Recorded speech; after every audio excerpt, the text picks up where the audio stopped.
How we doing today, people? I thought I'd hop on here, share my thoughts, and talk to you about something I've been waiting a very long time for, something I'm very hyped for, and something that just gets me a little bit erect, if you will. Ignore what's on my head. You can lick my ass from the front if it bothers you. I wear it, keeps my hair healthy. Thank you. Let's move on. Obviously, from the thumbnail, I'm talking about Demon Slayer Infinity Castle. This is something that I myself have been longing for.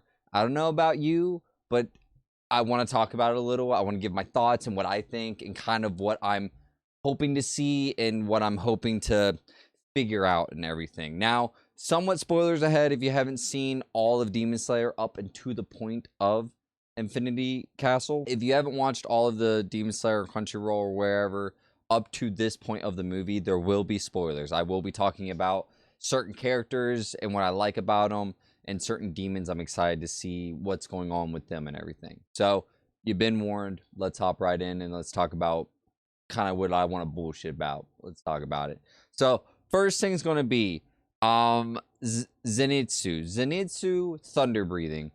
Off rip, he is the biggest hyped thing about the movie right now. He is the #1 character being talked about that I have seen right now because he is aura farming the shit out of this movie. And I want to know what's in the letter. Don't spoil it.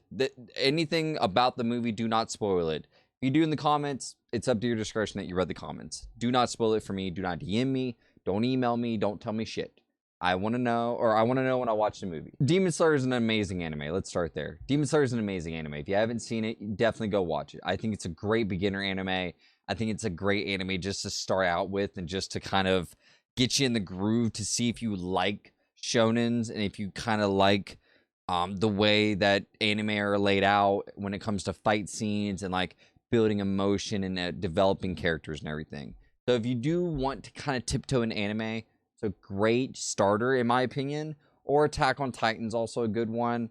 I'd say JJK, you kind of want to make that like a second or third one to watch. You kind of want to start with other ones that are easier to process and there's not so much happening all at once. You kind of want to baby step into it. Kaiju #8's a good one because season 1 just came out. Season 2 will be coming out this month. Hell's Paradise is a good one too. There's only 1 season. There's talk about season 2, but that's a good short anime. That's a good one to watch. There's a good bit of them, so I would definitely go recommend them. I'll put some recommendations down below too. They'll all be on Crunchyroll though. I don't recommend ones on Hulu and all that because I don't have those like Saitama, One Punch Man, or anything like that. But the ones on Crunchyroll, I'll put down below.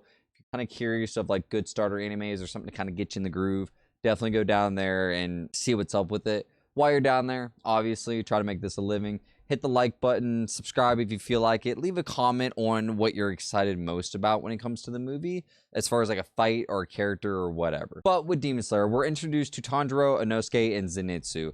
These are our top 3 people or top 3 main characters. Love it. They go through all these fights. They meet up, they develop, they get up to the peak point of knocking down a couple higher ranks, building stronger breathing techniques. Zenitsu only has 1 breathing technique we know about. But Tanjiro learns that he's also sun breathing with water breathing. Inosuke is unique and has taught himself his own breathing, which is beast breathing. That's his own unique form of breathing that he taught himself being in the woods. We learned that one of the people Tanjiro went to the initiation. I forget what it's called, but the initiation for them to become demon slayers. One of them has become a demon, but he's a human hybrid demon. He's able to eat demons and become demons, and then able to use their strength, regenerative ability, and everything like that. They go through all these upper rank fights of these like top elite demons. Very sad moment. I cried multiple times every time I see it. Rengoku. I will put pictures of these up in case you guys don't know the names like I do. I know a good bit of the names, but not all of them. But Rengoku. We saw a scene where Rengoku unfortunately passed away. Very sad. It made me cry every single time. I don't want to spoil how he died, but for you, if you know, you know. But this man, a legend. We didn't get to see him long. We didn't really get to have him for as long as I would have loved to have him. But I'm very, very sad about it, and I really wish we wouldn't have lost him that quick. Then we move forward. No other demon slayers die as far as Hashira or anything. Then we learn about the other ones that really kind of get you in there. We got insect breathing, water breathing, love breathing, mist breathing, and mist breathing. And then we get all these into where you get super excited after learning about mist breathing, which phenomenal character. You get into the stone breathing, serpent breathing, and wind breathing. These top 3 guys they're demons in their own rank. Wind breathing, I can't remember the names, that's why I'm using their breathing.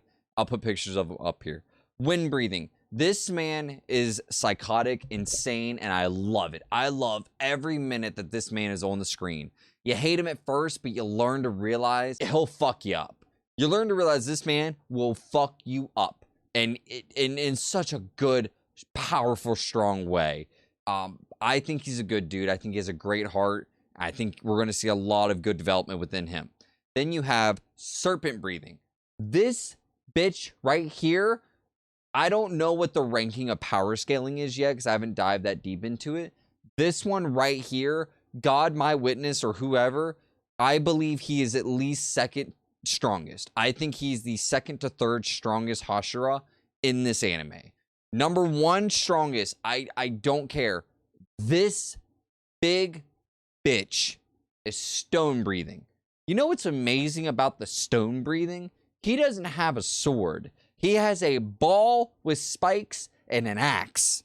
And he himself, along with their master, took down Muzan and beheaded him. He beheaded Muzan solely by himself. He had help from the blood demon art, from the demon that is helping them and everything like that. But this man right here, oh my god.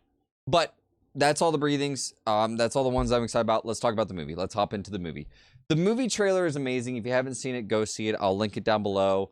It is the movie trailer coming out. With the movie trailer, we see everyone falling into the Infinity Castle. They all dropped. They're all falling down to the Infinity Castle. And we kind of get a glimpse of some of them. Not all of them. We see the first one is serpent breathing. We see him diving into a big pile of demons and just getting ready to take them out. You do see love breathing, getting ready to slash a whole horde. Oh, you have water breathing ready to go, mist breathing running, and Tanjiro falling, along with Zenitsu just dead staring a demon. This demon, though, says, long time no see, I believe. Or he says, nice to see you. As if they know each other. They have met before. They have seen each other at a certain point in time. And Zenitsu knows him. And the demon knows Zenitsu. And that ties to the letter. Because Zenitsu is a crybaby. He's a crybaby back bitch. He cried over everything, no matter what it was. He would bawl his eyes out. And he was only a badass when he would be asleep. After he received a letter from his bird, from a random point in time, towards the end, he locked in. He locked in. And the time we see him locked in is his skull is bleeding from the forehead, assumedly from him smacking his head on a rock. And then in the castle, we just see a death stare. This man doesn't care about anything right now. The only thing Zenitsu cares about is killing demons, I'm assuming. Now, speculation. I kind of want to throw my hat in the ring. 2 options I think was on the letter. 1, the demon that he sees killed his master. That's 1. 2, the demon he sees is either a brother or someone that he trained with under his master's lead. Because I believe that someone picked on him. His master was training him and somebody else. And the other person that was with him was picking on Zenitsu and told him to run away. He doesn't belong here. I think that he is the other one. That's my hat in the ring. I think that Zenitsu's training partner, when he was young, learning thunder breathing, that person became a demon, and now that is who he sees in the castle. And I'm telling you right now, if that's the case, I'm locked. I'm locked in, dude. I'm ready to see what happens, and I'm just... oh, I'm so excited. I wish I could express to you the excitement that I have. Now, a lot of people have been asking, who do you think is going to die? Who do you think is going to live? What do you think is going to happen? With the trailer and from what I'm seeing, I don't want to really place bets on who's going to die, but I will let you know, in my opinion, who I think they'll teeter-totter on. I think insect breathing and serpent breathing and love breathing, I see those three being contenders of possibly not surviving the movie. I say that, one, serpent breathing and love breathing obviously have a connection there. So with that, they might play on your heartstrings with that, being that like maybe they'll fight for each other, or one will try to protect the other, and by doing that, they'll sacrifice themselves. So I see one of those two possibly not making it till the end, because they'll play on your heartstrings with that physical romance there. Insect breathing, she's a swordsman in her own rank, but she can't cut a demon's head. She can't behead a demon. That's why her sword is special, and the tip of it is the only part that's a blade, because she infects poison or venom into her demons, into her enemies, because she isn't strong enough to behead a demon. But I don't think she'll survive much, because she'll have to keep dipping her sword to cause poison. She won't be able to cut off heads. And then there was one other contender that my friends were talking about. We kind of mingled together. We kind of like gave our opinion, was wind breathing. We think that he'll go for Muzan, and by going for Muzan, he's gonna be a little over his head and possibly die. That's just a real big theory we have. Now, we obviously know at the end of the trailer that insect breathing is going against the prince demon. I don't even know if they've said his name, but the prince demon is who's going up against insect breathing. Tanjiro is going up against the demon that killed Rengoku, or off Rengoku. So that's going to be amazing to see. Zenitsu, we already just speculated about that, is going to be someone that he trained with under his master, and that's going to be there. And the rest of them are just random demons. The rest of them are just kind of fighting their own thing, doing their own battle. But I just wanted to get my thoughts on that. I kind of wanted to speculate a little, just kind of make this a little diary for me. I want to start posting videos on here of just thoughts and kind of rambling and going off on tangents and everything for you guys. We do have gameplay on this channel. If you guys want to go check out the gameplay, you're more than welcome. Just hit the videos, go check them out. I will be having more gameplay videos coming out soon once we have games that I need to edit the videos and get them posted out there. But I don't know. This channel is just going to be kind of my diary. I'm not really expecting to blow up or expecting to make this a living right now. I would love to, and if you'd love to do that for me, please go make sure to hit the like button, the subscribe button. Comment down below something goofy if you want, or your speculations of the movie. If you guys also want to, you're more than welcome to come follow me over on Twitch. We stream Monday, Wednesday, Friday, 6 to 10 Eastern Standard Time. That is Daffy Step on Twitch. More than welcome to come over and hang out. I'm also obviously on TikTok, Instagram. That'll all be down below. You're more than welcome to go down below and check that out. But besides that, guys, you guys have a good one. Thank you for stopping by. Thank you for watching. Thank you for being here. Besides that, take it easy.